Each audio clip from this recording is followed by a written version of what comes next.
नमस्कार। आज हम एक बहुत ही दिलचस्प आध्यात्मिक यात्रा पर चलने वाले हैं। ये एक ऐसी दौड़ है जो हमें अतीन्द्रिय सुख दिला सकती है। मतलब एक ऐसी खुशी जो हमारी इंद्रियों से भी परे है। और जानते हैं इस दौड़ का इनाम क्या है? स्वर्ग की बादशाही। तो चलिए इस सफर की शुरुआत करते हैं। तो आज हम जो भी बात करने वाले हैं उसका आधार क्या है?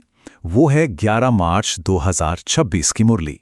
यही हमारा सोर्स है जो इन गहरी आध्यात्मिक बातों को समझने में हमारी मदद करेगा। देखिए, आज का हमारा सफर कुछ ऐसा रहेगा।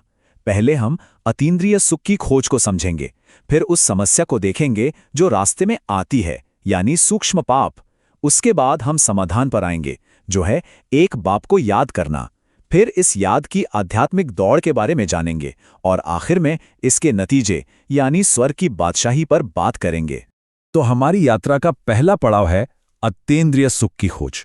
ये वो गहरी सच्ची खुशी है जिसकी तलाश शायद हर किसी को होती है, लेकिन जो इतनी आसानी से मिलती नहीं। तो सबसे बड़ा सवाल यही उठता है कि आखिर ये सच्ची आध्यात्मिक खुशी महसूस क्यों नहीं होती। और हैरानी की बात यह है कि मुरली के अनुसार जो आध्यात्मिक रास्ते पर चल रहे हैं वो भी अक्सर इसे पाने से चूक जाते हैं। लेकिन ऐसा क्यों? और इसका जवाब हमारी सोच से कहीं ज्यादा सरल है। बताया गया है कि ये खुशी कुछ बहुत ही सूक्ष्म मतलब बारीक गलतियों की वजह से रुक जाती है। ऐसी गलतियां जिन पर हमारा ध्यान भी नहीं जाता, और यही वो रुकावटें हैं जो हमें आगे नहीं बढ़ने देती। और यहीं से हम अपने दूसरे सेक्शन पर आते हैं, समस्या यानी सूक्ष्म पाप। चलिए जरा समझते हैं कि ये आध्यात्मिक रुकावटें आखिर हैं क्या। तो इन सब छोटी छोटी गलतियों की जड़ क्या है? वो है देह अभिमान, मतलब खुद को ये शरीर समझ लेना, जबकि असलियत में हम एक आत्मा है।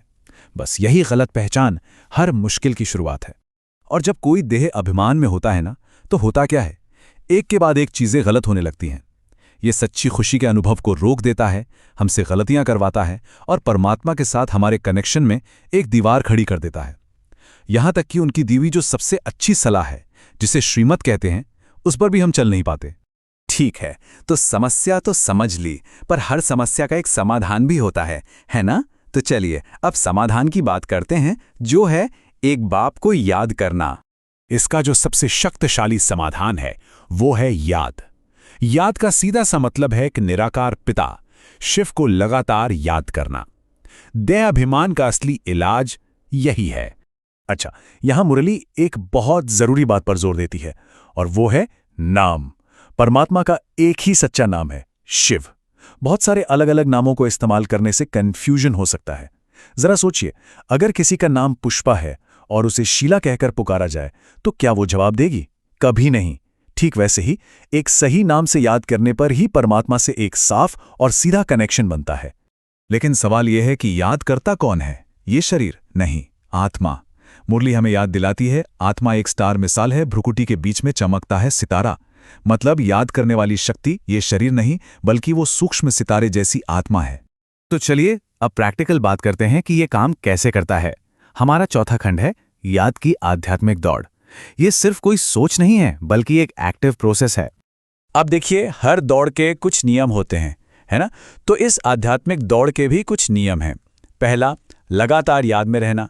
दूसरा, पूरी ईमानदारी से अपनी हर गलती परमात्मा को बताना। तीसरा, सच बताने के बाद जो सलाह मिले यानी श्रीमत, उस पर चलना।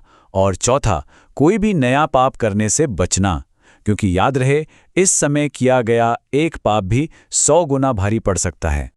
पर ये याद हो कैसे? इसके लिए मुरली एक बहुत ही खूबसूरत मिसाल देती है। जैसे आशिक माशूक, जैसे एक प्रेमी का दिल हमेशा अपनी प्रेमिका से जुड़ा रहता है, चाहे वो दुनिया का कोई भी काम कर रहा हो, ठीक वैसे ही बुद्धि लगातार बाप की याद में लगी रहनी चाहिए। और इस पूरे प्रोसेस में एक चीज सबसे ज्यादा जरूरी है, और वो है ईमानदारी। गलतियों को छिपाने से आत्मा पर बोझ बढ़ता जाता है और गिरावट आती है, लेकिन उन्हें ईमानदारी से मान लेने से आत्मा एकदम हल्की हो जाती है, और तब परमात्मा भी मदद कर सकते हैं। और अब आते हैं सबसे अहम सवाल पर, इस दौड़ को जीतने का इनाम क्या है? तो ये है हमारा आखिरी सेक्शन, परिणाम यानी स्वर्ग की बादशाही।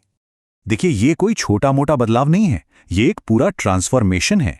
याद के अभ्यास से एक पाप आत्मा पुण्य आत्मा बन जाती है, तमो प्रधान यानी अवगुणों से भरी आत्मा सतो प्रधान यानी दिव्य गुणों वाली बन जाती है, और आखिर में एक साधारण मनुष्य देवता समान बन जाता है। तो हाँ, इस रेस को जीतने का जो अल्टीमेट प्राइज है वो है स्वर्ग की बादशाही का अधिकार। ये उसी निरंतर कोशिश और सच्ची लगन का फल है। और आखिर में मुरली का ये वरदान, जो साधक हर हाल में एक जैसी स्थिर मनस्थिति और मूड में रहते हैं, वे अपने आप ही अपने भाग्य के मालिक बन जाते हैं। ये बात हमें एक गहरे सवाल पर छोड़ जाती है। क्या बाहरी दुनिया में चाहे जो कुछ भी हो रहा हो, अपने अंदर की स्थिरता को बनाए रखना ही सच्ची आध्यात्मिक जीत की चाबी है?